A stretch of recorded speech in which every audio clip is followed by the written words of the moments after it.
Without the sales team, the leader or the sales leader will be irrelevant. This means the reason why you are the leader of the team is not because the management of that company was interested in you. It's because they are interested in the people you are leading.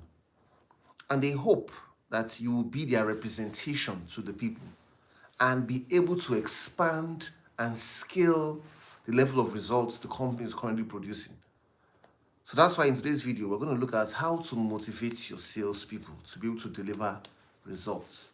My name is Iyore. We've trained thousands of salespeople across several countries, including Nigeria, Ghana, USA, UAE, Rwanda. I'm an author of several books and resources on sales, and I'm featured on lots of media platforms to talk about successful selling. I worked at an organization where I was going to target to sell to 20 high net worth individuals. I was able to bring the 21 high net worth individuals to the organization in a single month. I also participated in a sales competition where I won, and I was sent for the World Cup annual expense paid trip. I moved to another organization where I was able to double my portfolio by over 100% in just 11 months. I'm CEO for Advantage, and I specialize in Salesforce management. This means work with sales teams, partnering with the CEOs and the team leads to help them optimize sales results and get sales results faster and in record time. All right, ladies and gentlemen, let's go right in. Now, the first thing that needs to happen for a leader to motivate his people, a sales leader, the sales leader must be motivated. I was with the MD of a company a few days back, and he said something to me that he had learned, which I think made a lot of sense. He said, when the leader starts to get tired, that's when the business starts to end. So this means you must take care of yourself as a sales leader. How do you take care of yourself? How do you feed your inspiration? What do you do to make sure that you feel refreshed, to be able to bring a breath of fresh air to your team? We can only give from what's within. And there are several things you can do. Taking time out to unplug before you plug back in. It could be simply resting. It could be simply spending time with family. It could be simply maybe prayer, spiritual activities. It could be simply maybe even watching a movie. It could be whatever it is that's required for you to be able to unplug. Then later, plug back in. You see, fresh air must always come from outside. Is that also? If you're inside the building and you say you want some fresh air and all the windows are closed, you won't get any fresh air. When you open the windows, fresh air comes in. So unplugging is like saying we are going outside. We are disconnected from the sockets and we get back in with fresh inspiration to the team. The second thing you want to also note, ladies and gentlemen, you want to lead your team successfully, you must understand how to motivate your people. Understand what motivates them. I'll give an example. Imagine if you hired a sales team and, of course, you have a target, you've communicated a target. You want to ask them, what would you like? What do you want? What's in it for you? What's your inspiration? What's your motivation? If you don't know why your people are doing what they do, you won't know what will be your leverage to be able to motivate them to do what they need to do, to do what they need to do. So what's the leverage? What do you want? Are they trying to get a new phone? Are they trying to get a new car? Are they trying to pay their rent? Are they trying to grow in their career? Are they looking for how to make money? What exactly? When you find out what inspires them and what they really want, what their dreams, what do they desire to have that they've not had? Where do they desire to go that they've not gone to? And they communicate those things to you. That can now guide you on the third point, how you build your incentives. Build a proper incentive and reward program for your people. Don't just say things like, oh, they are selling, give them commission. Is the commission inspiring enough? Is the commission high enough? Whatever you sell, make sure that the pricing of the product or service is built into the commission properly.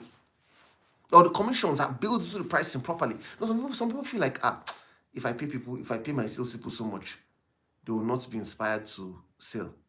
We now ask them, okay, sir, you're not paying them so much, no problem. How much is the commission? You now hear the commission, you're not like, you're not like, what? The commission is so little, and the salary is so little. People are not going to do anything. So if you're saying, oh, we're not paying them so much, but let's focus on the commission, make the commission significant enough. Make it significant enough. And not only the commission. After the commission, start to think, okay, what other ways can I provide some level of incentive for these people so that they can be motivated to sell? Don't just say things like, okay, if you do 120%, we'll give you an iPhone. If you do 160%, we'll give you a cash voucher. If you do, don't do that. Why don't you spice it up? From time to time, come up with incentives that will surprise them. This is the month of August.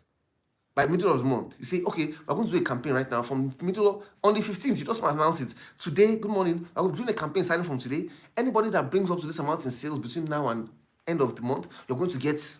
And when you say it, people should be like, whoa, really? They should be excited. You bring a breath of fresh air for people to want to sell and give you results. So make it spontaneous. What your incentives and what your rewards will be, so you can be inspired. Number 3, see your people as an investment. See them as an investment. A lot of times, sales leaders don't really spend so much time with their people. And in a lot of cases, I noticed that they even see them as a distraction to their work. Especially because most times the sales leaders have targets themselves. And they say things like, oh, I have my targets. I don't want them to distract me. Let me focus and do my thing myself. No. As long as you're looking at things that way, your people will not be motivated to deliver. People know when you believe in them. So structure your day, structure your team in such a way that you spend time with them. I was talking to the general manager of a company, and she said to me, she says, Iyore, if anybody is not selling, maybe at the end of the week I see their results and I'm not impressed, I just tell them to come and work from my office. Everything they will do from my office that day. All their calls, everything they'll do from my office. And while they're working from my office, I'm making my calls, I'm just having my meetings, I'm doing everything, I'm not talking to them. But at the end of the week, their performance will have jumped. What caused the jump? Several things. It could be because the person did the right thing now that they were sitting in the office of their boss. It could also be because leaders iron sharpens iron. Leaders have a tendency to rub off on our people, on others. Evil communication corrupts good manners. Good communication inspires good manners. So what I'm trying to say is that who you spend time with would eventually rub off on you on who you become. So if you spend time with your people, you will rub off on them and you'll become more valuable. So spending time with them also means take out time to make sure that they understand the products. Take out time. Don't just assume that, okay, I've taught you the product now, go and sell. I said the product, say it to me, let me hear you, see if you know it. After that, okay, no problem, go. No. Give it time. It's an investment. There will be an ROI. Give it time. Let them, ask them, okay, what do you know about the product? Let them say it. Your goal is for them to be able to say it 100% word for word.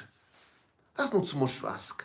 The reason is, if you make them say it 100%, everything about the product you sell, word for word, that would mean that you have spent enough time with them and they have come to a point where they've achieved mastery. The moment they get out on the field, reflexes will set in. And you know what happens when reflexes set in? When reflexes set in, it's always an excellent performance. So spend time with them. Let them know the products. Let them understand the company. What do they know about your company? Let them understand it properly so they can be able to sell effectively. Then finally, monitor closely. Monitor them closely. Monitor closely. Let them see your involvement. See, it is not right for your people to close deals and you're like, wow, I'm happy for you. Or they don't close and you're like, they close, you are surprised. They don't close, you are surprised. You're not supposed to be surprised. It is supposed to be that when they closed, you were part of the process to make that close happen. If they didn't close, you were part of the process as the reason why they didn't close. You must be hands-on. Get closer to what they're doing.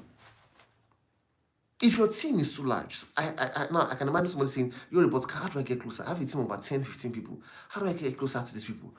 Who are the people who are performing the most right now?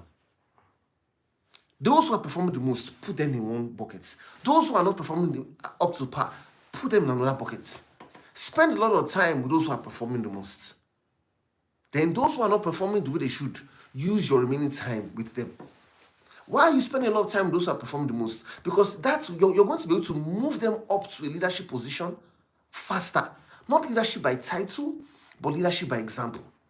This would mean that at a point, you can now say, okay, Mr. XYZ on this side, who's not doing so well, I'm going to pair you up with this person who is doing so well on this side. So a lot of times, when people are not doing well in a team, they start to split them into two. They spend time with those who are not doing so well. And those who are doing well, they start to lose steam, lose inspiration. No. Spend time with those who are doing well. Elevate them more further. Move them further. It's easier to motivate someone who is already in motion. Then, when they come up to a point of leadership and strength, you cannot pair them with those who are not doing so well and see how your team will fly. So, ladies and gentlemen, encourage your team, motivate your team, speak kind words to them, say things that would inspire them. I know you will not be happy with what they are doing, but refrain from the temptation to speak how you feel to them. Rather, say what you want to see. Remember, the first strength, one of the first gifts a leader has, is his ability to see. Your ability to see people not as they are, but as they can become. And based on who they can become, speak to them that way. Thanks so much for watching this video. If you haven't liked this video, please like, share with others as well. If you haven't subscribed, please subscribe here. If you haven't watched this other video, please watch this other video. And I look forward to seeing you in the next video. Thanks so much for watching, and I'll talk to you soon.